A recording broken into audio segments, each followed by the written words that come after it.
Good afternoon. My name is Henriette. I'm the Adult Program Director at the J. And welcome to the first lecture out of a series of 3 about Jewish music and spirituality. We are so thankful for the support and collaboration with ASU Jewish Studies, and very happy to host this first lecture here. Especially working closely, a special thanks of working closely with Lisa Kaplan, Assistant Director of ASU Jewish Studies. Please welcome Stanley Mervis, Director of ASU Jewish Studies, and he will present our speaker on Kabbalah and music, seeing through, hearing through. Enjoy. Thank you so much. Thank you all. Thank you all for joining us this afternoon, and thank you to the J for joining us to host this event. As we heard, this is the first of 3 lectures and Sing Every Day: Jewish Music and Spirituality with our special guest, Professor Michael Cherlin. I'm Stanley Mervis, the Director of Jewish Studies at ASU and the Harold and Jean Grossman Chair of Jewish Studies.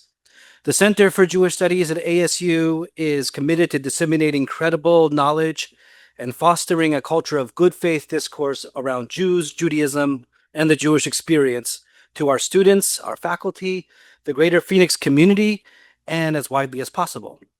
So for those of you who are joining us online, welcome to you all as well. This is a hybrid event, which means that it will be available on our YouTube channel 7 days from this point.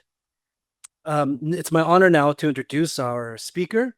Michael Cherlin was born in a Yiddish milieu in the Bronx in September of 1946. Michael's mother was the only sibling of 3 born in America. Her parents and her brother and sister having immigrated from Galicia, what was then within the eastern part of the Austro-Hungarian Empire. Michael's father was the sole surviving child of Lithuanian Jews. He immigrated from Vilna to the US as a teenager in the early 1920s. Michael's father's parents died in Europe. Michael's grandmother and his father's siblings in the years prior to World War II.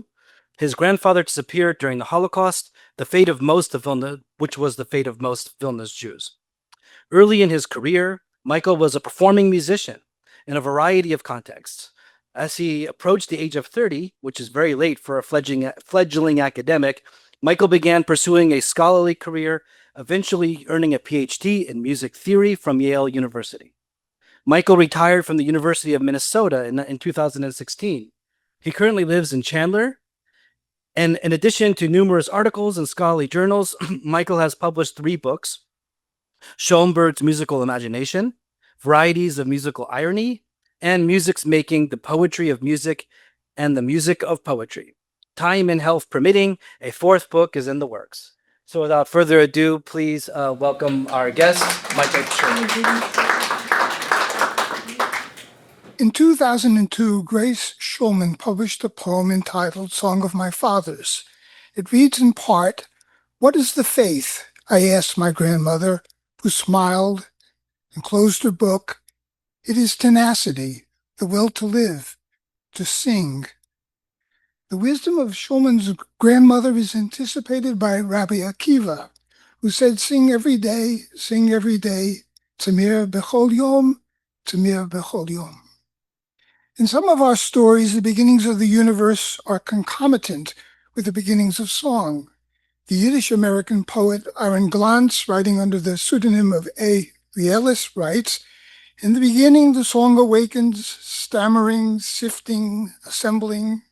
In Am heb weckt sich der Nigun, stammenlich, sippendig, sammenlich." I divide creation stories into 2 broad categories. First, where the universe is shaped out of some pre-existent stuff. Second, coming out of itself, an unfathomable process where nothing becomes something.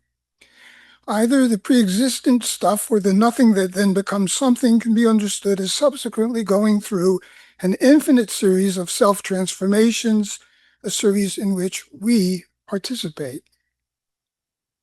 The first book of the Torah tells 2 creation stories back to back. The stories have been interpreted through both models. In the first, the beginning of God's creation can be read as antecedent to tohu vabohu, traditionally translated as unformed and void, antecedent to his spirit hovering over the face of the waters, or as a primal division of what preexisted, a primal division of what's metaphorically above and below. The second creation story, which follows immediately in Genesis 2, is more explicit in the sense of making out of something, although this doesn't rule out that the something was created first. Here God forms man, Adam, out of Adama, the dust of the earth. He then blows the breath of life into the nostrils of his clay creature, later removing a rib and fashioning the first woman. The man later names his wife Chava, even in English, life giver, for she became the mother of all the living. In Genesis 2, God is the divine worker with clay who, instead of making pots, shapes the first of mankind. Our images of God as the divine architect, as in William Blake's famous drawing of God with a compass, are variants of this theme. Where God is creator, God as creator is God as maker. By this way of imagining, the human made in God's image is homo faber. Kabbalah, in its varied forms, imagines creation as the universe emerges out of itself through an infinite series of self-transformations. Creation in Kabbalah, as I understand it, is principally concerned with the idea of creation as self-engendered, transformed out of the unfathomable ayin, nothingness, the unknowable crown of self-contained God from which all being emerges. The 10 sefirot comprise the points of emanation, alternating male and female principles in a circuit from which emerges the manifest universe, the kingdom, Malchut, girded by divine presence, Shekinah. The various graphic depictions of the sefirot, so far as I know, all have several aspects in common. What is understood as the right side of the image is placed on the right side as we see it.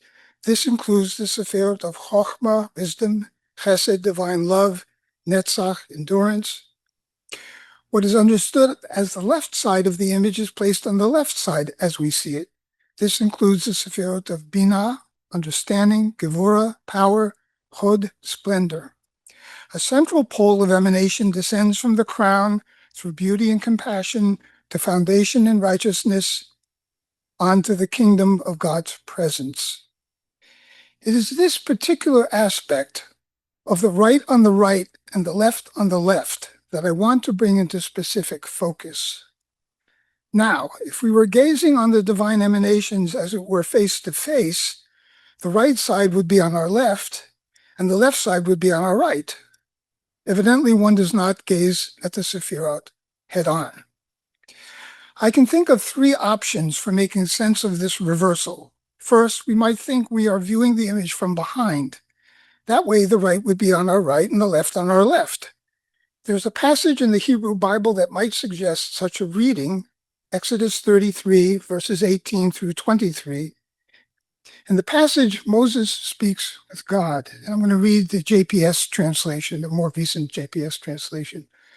He said, "Oh, let me behold your presence." And he answered, "I will make all my goodness pass before you, and I will proclaim before you the name Lord. I will grant the grace that I grant and the compassion that I show. But," he said, "you cannot see my face, for man may not see me and live." And the Lord said, "See, there is a place near me. Station yourself on the rock.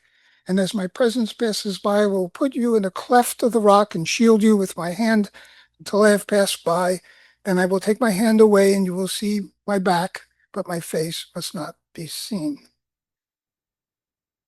The seeing from behind becomes recurrent in Kabbalistic experience of the final Sephirah, God's presence as Shekinah. And Moshe Idel gives many examples of this in his numerous books on Kabbalah. So if anyone's interested in reading about that, I can give you some references later. Seeing from behind might imply a partial vision, or seeing that implies following the leader who shows the way. In all the arts, as elsewhere in human creativity, visionaries, prophets of one sort or another, lead the way. Seeing from behind, we follow the leader, hopefully adding something of value of our own. Following, in addition to being led along, has another attribute, as in following along, where we attend to the flow of experience as it unfolds. This sort of following, a close attentiveness to all things, is a concomitant of wisdom. Its pertinence in the perception of music, as with the other arts, should be obvious. Follow me? The second option would be to think that the image is a reflection, as in a mirror. In a mirror image, my left hand reaches out to touch my left, and my right to touch my right. Mirror imagery is basic to human understanding. We reflect on matters that concern us. Arthur Green's introduction to the Zohar includes a description of the second and third sefirot where mirror imagery is central. And I'm going to read from Arthur Green's commentary. He says, but Chokhmah, meaning wisdom, is also the primordial teaching, the inner mind of God. As Chokhmah emerges, it brings forth its own mate called Binah, understanding or contemplation. Chokhmah is described as a point of light that seeks out a grand mirrored palace of reflection. The light seen back and forth in those countless mirrored surfaces is all one light, but infinitely transformed and magnified in the reflective process. Chokhmah and Binah are two that are inseparably linked to one another. Either is inconceivable to us without the other. Chokhmah is too fine and subtle to be detected without its reflections or reverberations. Those are in Binah. The mirrored halls of Binah would be unknowable without the light of Chokhmah. To see through a glass darkly from Corinthians is familiar through Christian scripture. Music ideas that involve mirror imagery are quite common. Some of these are partially based on the physics of a sounding body.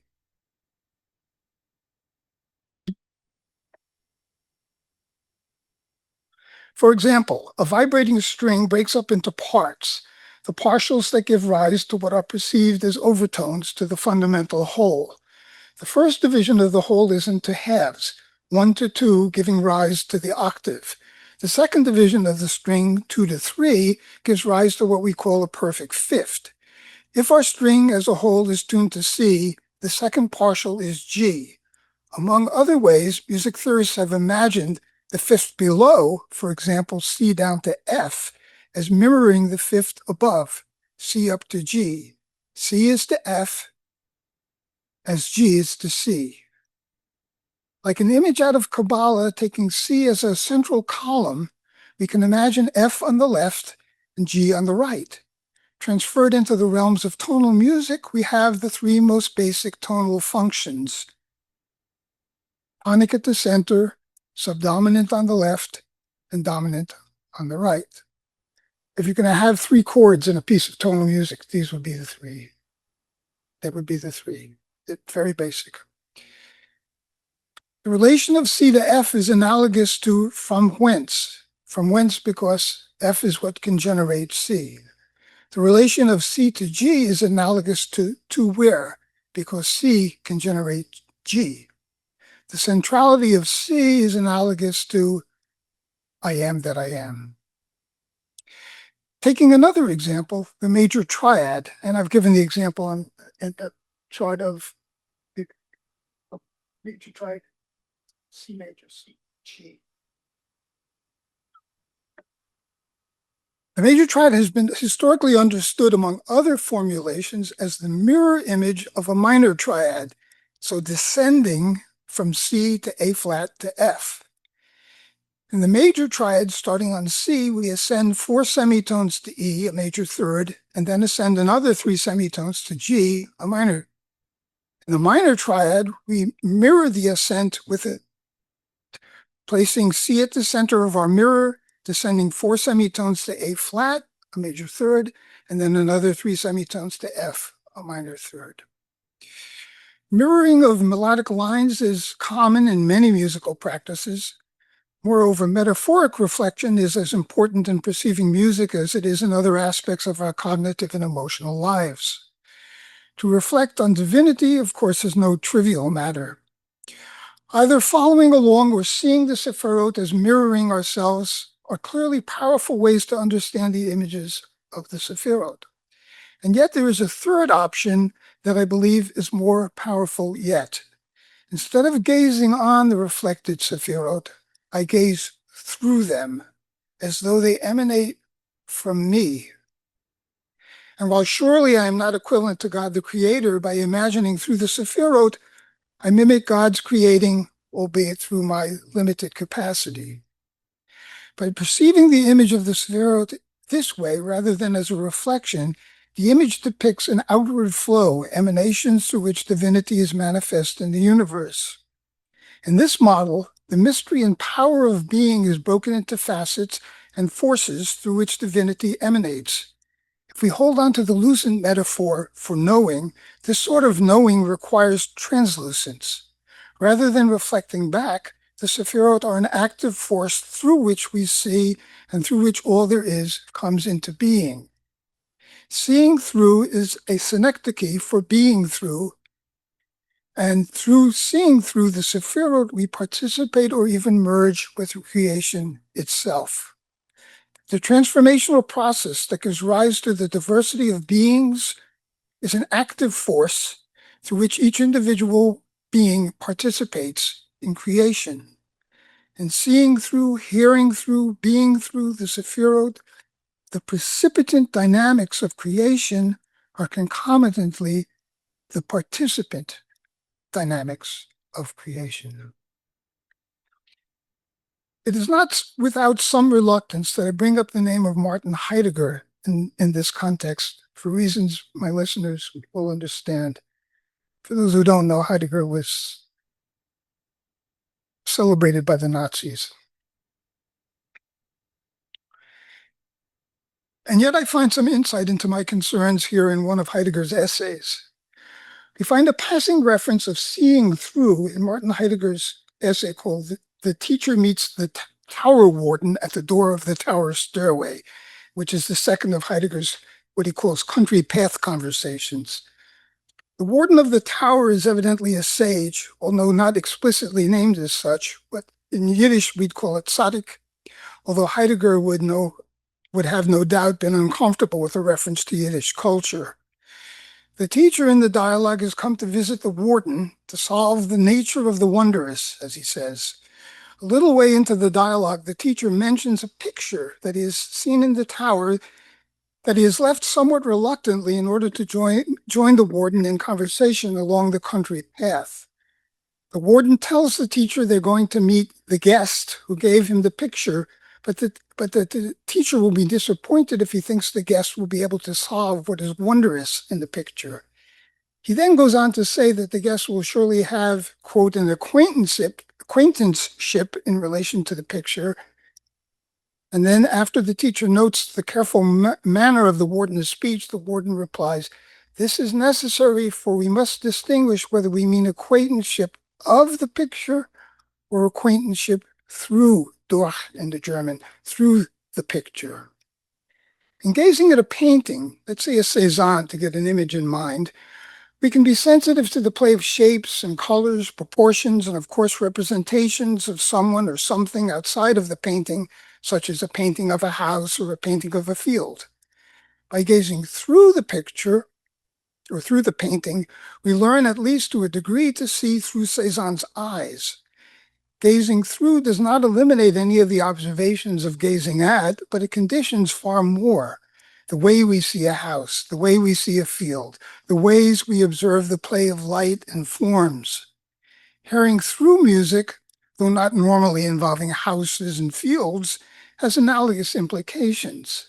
Having heard a musical theme and then another, we can hear the second through our experience of the first. Or, in anticipation of the second theme, we can hear the first as a foreshadowing of what is to come. Or, hearing through a particular composition might provide a model for the workings of human consciousness and human emotions. Combining my metaphors of hearing through and reflecting upon, we can say that through the music's self-reflecting, we gain an understanding of our own self-reflecting. Through the music's sojourn, we recognize our own sojourn.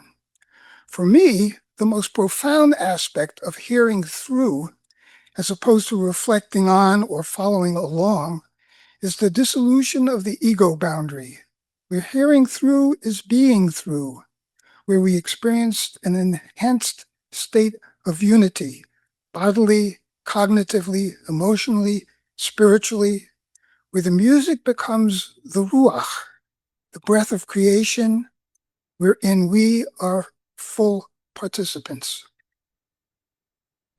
Hearing through for the composer entails, at least in part, one's reception and transformation of a musical tradition that feeds into the creation of the new work.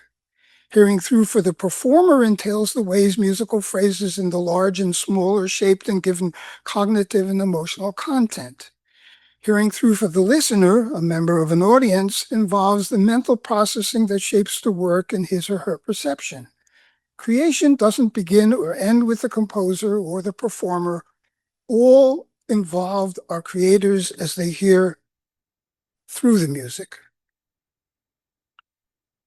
One revisionary aspect of Kabbalah, perhaps its most powerful revision in transforming our understanding of Torah, is the shift from making and shaping to emanation, where the universe verges of unfathomable divinity.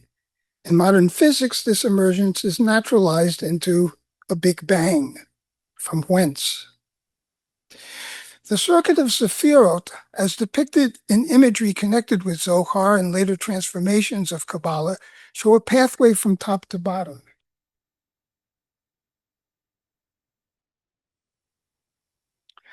God's ineffable, unknowable crown, Keter, generating at the highest level the dialectic between wisdom and understanding, Chokhmah and Binah, through the remaining 7 sefirot down into Shekinah, God's presence in the manifest universe. But the divine circuitry is not a one-way flow, top to bottom. Shekinah also flows upward toward the ineffable, unfathomable source of being. The connectedness of high and low through their direct juxtaposition becomes a commonplace in Jewish thought. One of my favorite stories out of Jewish mystical thought is that of Enoch, a cobbler who becomes transformed into the highest of archangels, Metatron. According to Gershom Scholem, the story comes out of 13th century German Hasidism. I cannot speak with any authority on the social status of cobblers in the 13th century Germany, but it's a fair assumption that the 13th century shoemaker wasn't part of a lofty profession. To this day, to do something like a shoemaker is a pejorative, and my apologies to shoemakers everywhere. Whether derived from Neoplatonism or some other source, Jewish mysticism posits multiple worlds where the world of our physical realities is only one manifestation, the lowest of a more encompassing universe. According to the story, as he worked each day at his awl, stitching the upper leather to the sole, Enoch meditated on bringing together all the higher worlds with all the lower worlds. In later Kabbalah, this would be understood as tikkun olam, repair of the world. Repairing shoes takes on a universal meaning. As in my reading of the Kabbalah's image of the sefirot, where the image implies a seeing through, which is a being through, the story of the cobbler become archangel entails a transformation brought about by seeing through the sewing of the upper leather to the soul. The quality of bringing together that which is most lofty with that which is most mundane seems to be baked into the Jewish imagination. The Yiddish language, which evolves out of German Judaism in roughly the same period as the story of Enoch as cobbler become Metatron, had a remarkable florescence in the late 19th and early 20th centuries. Yiddish is replete with juxtapositions of just this sort. The stories of Sholem Aleichem, for example, provide multiple examples. As we shall see next week, the music of Gustav Mahler exemplifies this principle in a thoroughgoing way. Relatively small-scale musical works, such as songs or arias within an opera, usually explore or express a single affect, whether it be sorrow or joy, longing or a sense of satisfaction, whatever. In contrast, large-scale musical works such as symphonies, concerti, chamber music, and opera or in the pop realm, an entire album conceived as a diversified unity, as in the Beatles' Abbey Road, displayed diverse musical structures along with their concomitant effects. In such contexts, what we experience might be described as a dialectic between fusion and opposition, between complementary yet opposed modes of music making. Once again, we can refer to the Kabbalistic diagrams as the sefirot for analogs. In graphic depictions of the sephira, the right-hand column is identified at least to some degree as being male-gendered and the left hand as being female. The central column brings both together. The right-hand column is counterbalanced and complemented by the left. Each is codependent on the other, and unified they make a whole. Chokhmah is counterbalanced by Bina. Wisdom is unknowable without understanding. Chesed, love and kindness, is counterbalanced by Gevurah, strength, might, and discipline. Full human experience requires both. Our emotions are two-sided. Sorrow is coefficient of joy, satisfaction of longing, fear of courage, foolishness of wisdom, on and on. Returning our thoughts toward music, we might recognize as obvious that a large-scale work such as an opera may be tilted in one direction so that it's principally comic or tragic. After all, composers of music are human beings, and human individuals have predominant traits, whether learned through experience or caused by biochemical predispositions, or most likely by an interactive combination of both. And though we may aspire toward a balance, laughter comes more easily to some of us as tears come more easily to others. And yet, as a general rule, satisfying large-scale musical works provide us with complementary emotional content. Mozart is superb at this, by the way, as good as he gets. Within a symphonic form, 4 movements in the classical tradition, but variable in number within later works in the tradition, each movement usually has a predominant disposition or character type. We might say that the overall complementarity of the parts within the whole, expressed through varying tempi, instrumentation, dynamics, and all the other means of musical expression, embody and express a well-rounded concept of creation itself. With the Sefirot as a model of divine creation in mind, we can say that human creativity mimics divine creation, here embodied in a large-scale musical form, expressing human emotion and cognition, or ways of knowing and being. Moreover, no human work is created in isolation. There is always a productive tension between humans as individuals and humans as members of a community, extending to the interaction of communities comprising all humanity. At best, this interactive quality of individual humans working with each other toward common goals brings out the best in humanity. At worst, I need not say. On the positive side of the ledger, within the realm of art, music included, recreate traditions that augment the complementarity, the wholeness of human understanding and expression that may be exemplified in a single work. The poet William Blake said that opposition is true friendship.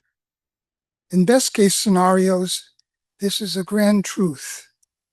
Would that it would never otherwise. Thank you.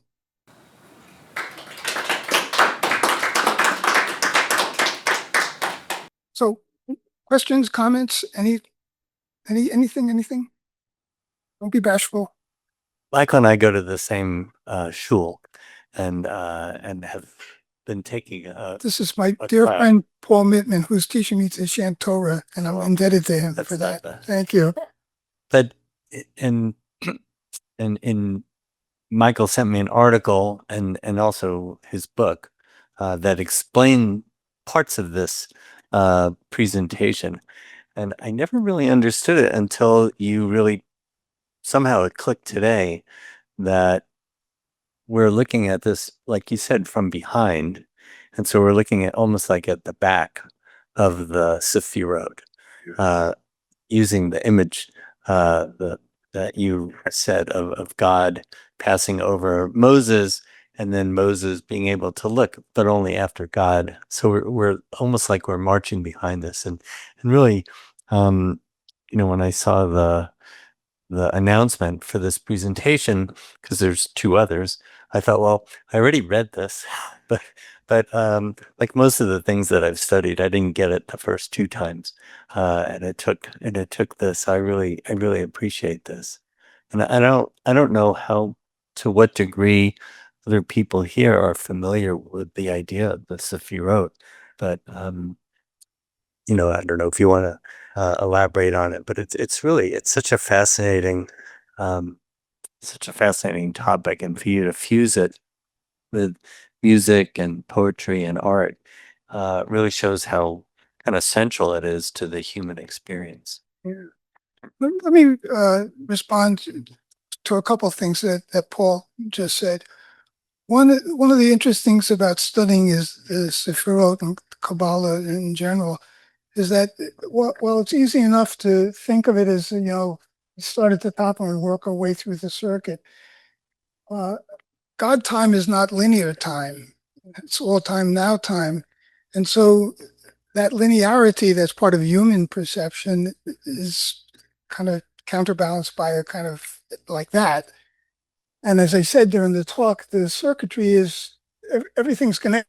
See, with the is connected to everything, and so you go down from the top down to the bottom, from the bottom up to the top, and you go sideways. You go every which way, in the circuitry of characteristics that are, as I've said, complementary to one another.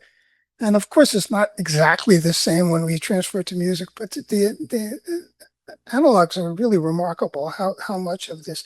The other thing that I want to remark on, I've been thinking about this in the last several days, and I just said it. I had to stop tinkering with the paper. So, but I was thinking about. You said first time through the book, and now hearing the lecture helped things click. I remember with my beloved wife Rose, when we were first together, I was trying to get her to love Brahms, the music of Brahms. And for some people, Brahms is a hard one to get next to, and others not. And we tried and we tried and we tried, and then one day suddenly, Brahms was beautiful. It was, and I remember the occasion when it happened. And Rose came up to, and I was thinking about all kinds of coming to know, problem solving of whatever kind. We watched an episode of a British murder mystery last night, Vera, if any of you know that show. And little by little, she and her team piece the crime together and figure out how it happened. That's a process. It's a process. It's similar. That process is similar to emanation as a process. The idea is that the emanation is a continuing one, and my idea of being through, seeing through the emanation is that you're participating in it. You're part of it. You're part of each of us is part of it. And the other thing that fascinates me in that is that each of us is also part of the all of us, and how that creates this wonderful productive tension. Each is unique human beings. None of us is the same as any other rest of us, but we're all part of that family. And the family, I think we'll all agree, of Other Earth, right? That too is part of our family. So not to get too celestial about it, but other thoughts or comments? Yes, please. Professional violinist for my entire life, at least a half century, in, in professional symphonies. As the performer, I understood and understand as being the immediate participant, and that you can prepare all you want, practice, but when it comes to performance, that's called freedom with the spirit. Every now and then in rehearsal, you have to be accurate, do what the conductor says. At performance, he can't stop you. So I would occasionally tell my stand partner, I may make some changes, and I pointed out places so you won't be thrown off guard, so to speak, because I'm going to let it go. And that's exciting part of the immediate participation. But I don't think much has been thought about the listener, the audience, as also part of the creative process. And during the last couple years, I've been engaged with a particular doctoral piano student at ASU, and I'm just part of the audience. But it has been very exciting for me coming from the point of performer, because her dissertation theme is, prior to her performance, she asks the audience, I want you to think about how the music is affecting you emotionally. And she has asked audience to respond through writing or email or texting, whatever, to share their emotions through words. And sometimes she asks for single words or a sentence. And she's collecting this data. I The audiences are different every time, so if only she knows the outcome of the listener, but it is certainly changing, I'm sure, the perception of whoever attends. When they go to any type of a performance, they're a part of this circular cosmos active process. So thank you. I want to touch on some of these things in my third lecture in a way, when I'm talking about Levinas and his ethics as applied to music, that openness to the other that's so important in his thought. I loved what you said about the freedom, so you rehearse and you watch the conductor, you pay attention to what the composer, the little crescendos and whatever bowings you're going to use. But then there's freedom at the same, in the end of the day, there's this freedom. That's a wonderful thing about creativity. It's that wonderful balance between discipline and freedom. Freedom without discipline, yeah, and I know you know this as a musician, is nothing. That's not freedom at all. That's bogus. But when you it's another one of these left side and right side, if you will, the complementary aspects. And yeah, the audience, that's listening should not be passive, and that's what you're saying. And I agree. Listening is active, and if you can become the music and its flow, and of course you're shaping it through, then that's almost transcendent experience, sir. As I watch that, listen to you, I think a little bit back to Einstein, who basically said everything is relative and existence and everything.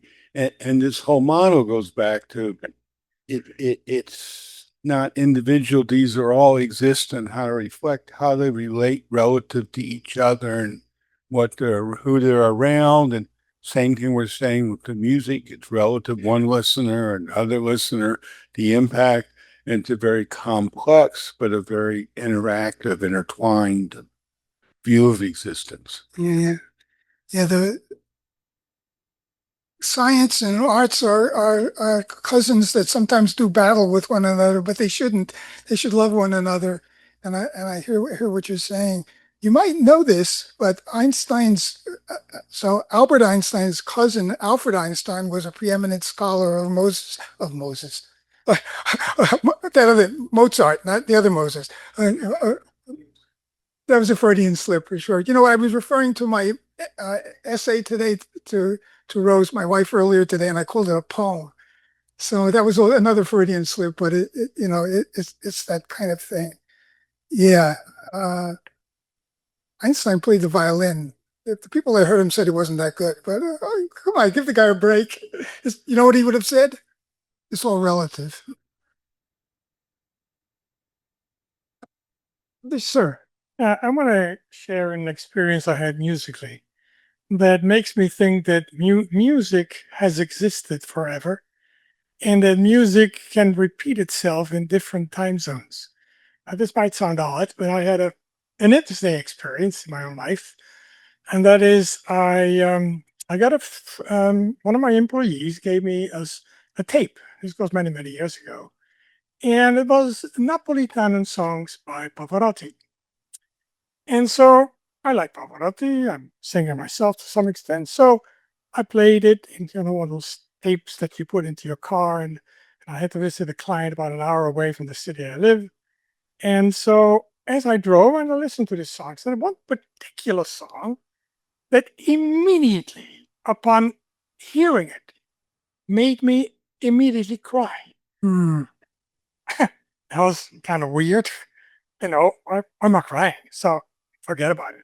So the next time I drove to the same customer, because I had to go there often, I played the music, and every time that piece of music came up, it kept hitting me like a brick of walls, and every experience became more integrated, much more stronger in its feelings of why am I crying? And at one point, I was wailing. It was no longer crying, and I had to stop my car because I couldn't move forward.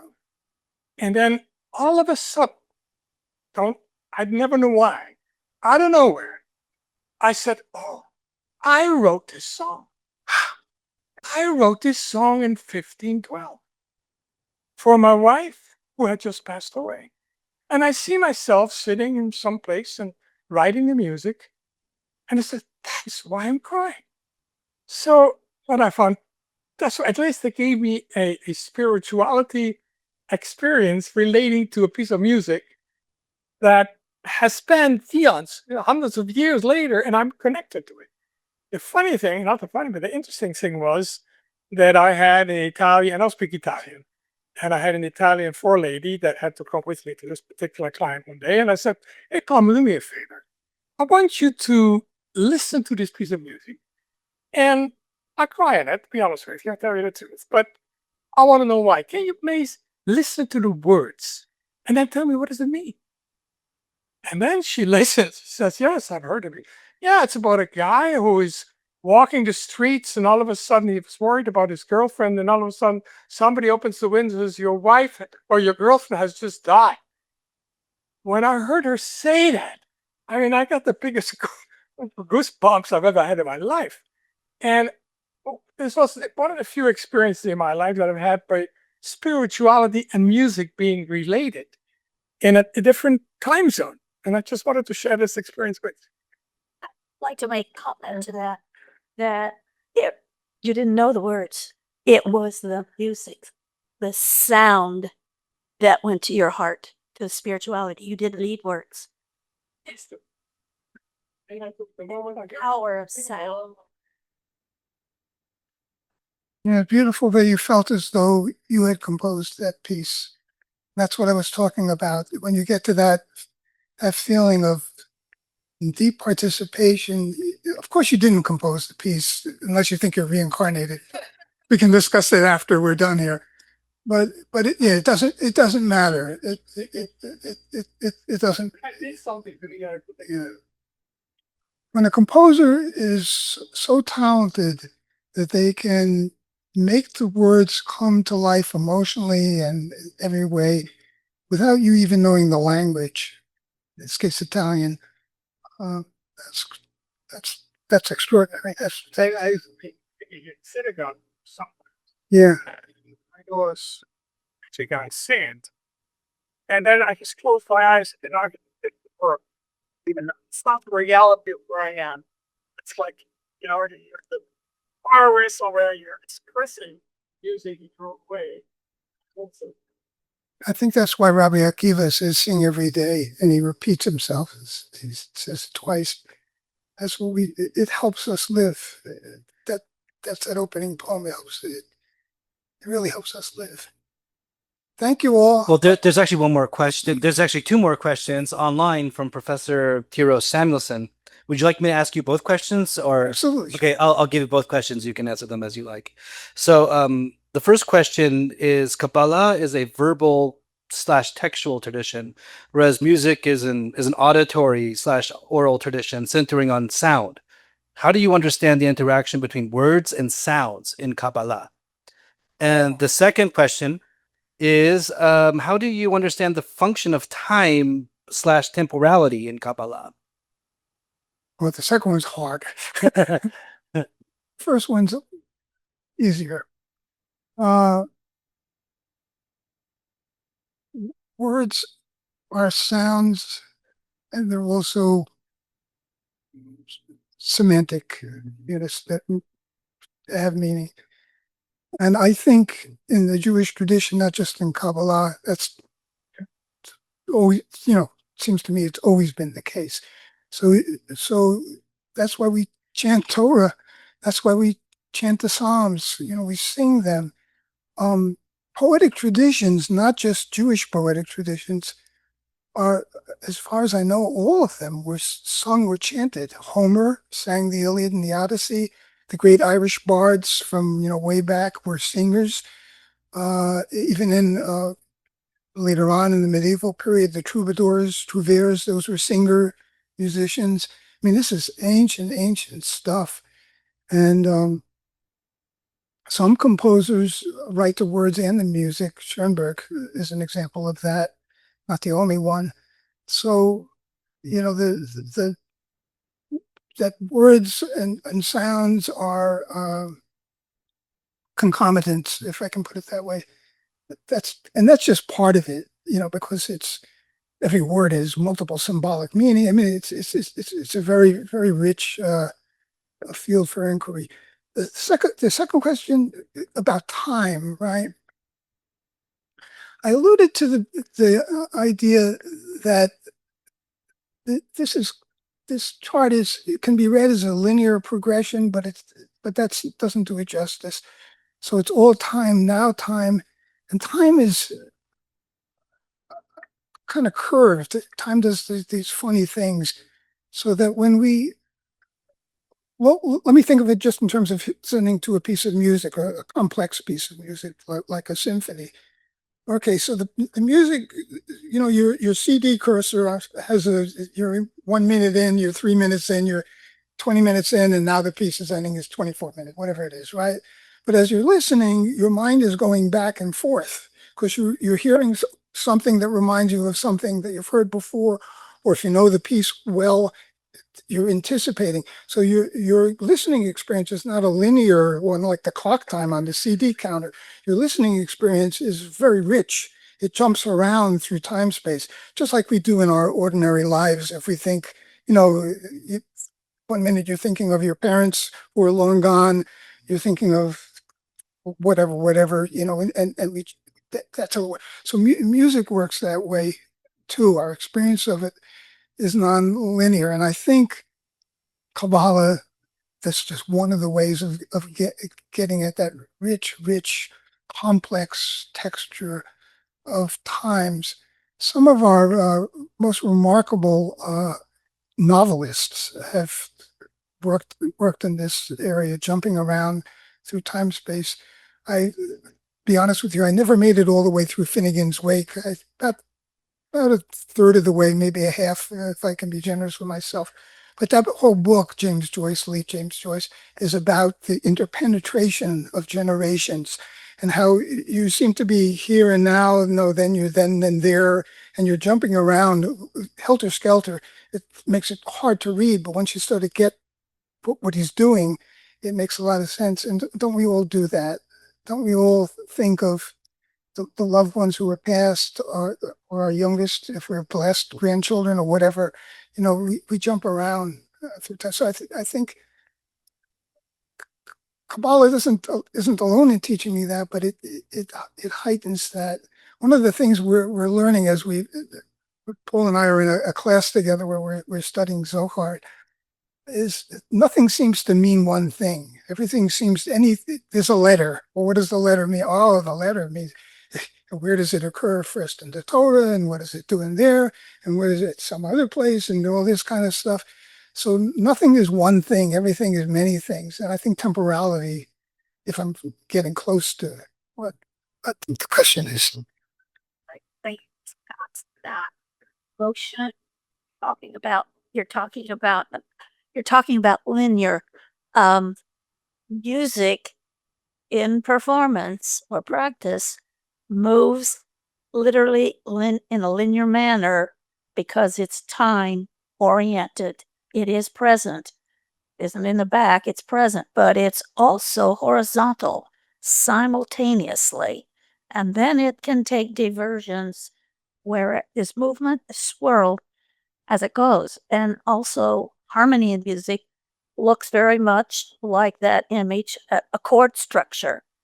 Each note of the chord has a particular function and movement. So it's all moving together. Yeah. It's motion. Yeah, harmony is very interesting to think about in this light, because just as you said, harmony can be vertical, so a simultaneously sounding sound object, if you want to call it that, but it also is horizontal. It unfolds over time. And some of our most brilliant theorists have really deeply studied how it's called prolongation in the technical lingo, how a harmony can be prolonged over vast stretches of time through harmonies that are subordinate to it, that are interacting with it, and that kind of thing. I want to very quickly get back to one of the previous comments or questions, because it brought something to mind that I want to share with you. So my doctoral degree was in music theory. And when I studied music theory in the academy, it was all about structures and things of that sort. Emotions never were part of the discourse. Never part of the discourse. Early on in my career, this is a self-chastising story. Early on in my career, one of my students asked me about this. She said, "Why do you only talk about structures, harmonies, shapes of melodic units, whatever, and never about the emotions?" And I said, if you understand the structure well enough, the emotions will get there for you. I don't believe that anymore. I wouldn't, if that student, I could see her today, nearly 50 years later, I would say, no, you need to think about both, because as a performer, you can play the same notes, the same dynamics, but you can make them cry, or you can make them laugh, and that subtle things you do with your bow, right, and the way you voice it, that make the difference. That make it skip or make it lugubrious, even at the same tempo, right? So I don't agree with my younger self on that, and I wish that music theorists, maybe they have. I've been out of the academy for a while, but if they haven't learned that lesson, they need to learn it. You learn that more from reading poetry, or you learn it from knowing music in your heart, of course. So thank you, everybody. Thank you very much. Thank you, everyone. Thank you, Professor Cherlin.